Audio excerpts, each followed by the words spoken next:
سنگ بنیاد رکھے۔ لیکن جب رانا سنگرام نے دیکھا کہ مغلوں کا وجود راجپوتوں کے لیے پٹھانوں سے بھی زیادہ خطرناک ثابت ہو سکتا ہے تو وہ بابر کے خلاف بغاوت پر آمادہ ہو گیا۔ اس نے گندھار فتح کر لیا اور بابر کے مقابلے کے لیے زبردست فوجی تیاری شروع کر دی، اور معاملہ یہاں تک بڑھ گیا کہ تمام راجپوت حکمرانوں نے استدعا کی کہ وہ ہندوستان سے مغلوں کو نکالنے میں اس کی مدد کریں گے۔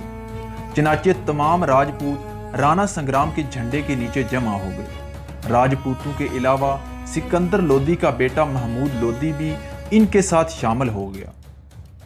اس کے علاوہ دوسرے وہ لودھی سردار جو بابر سے شکست کھا چکے تھے اس مارکے میں رانا سنگرام کے ساتھ شامل ہو گئے۔ رانا سنگرام کی فوجی تیاریوں کا اندازہ اس بات سے لگایا جا سکتا ہے کہ جب سیکری کے قریب سے اس کا لشکر گزرا تو کسی طرح بھی ابراہیم لودھی کے اس لشکر سے کم نہ تھا جسے بابر کو پانی پت میں مقابلہ کرنا پڑا۔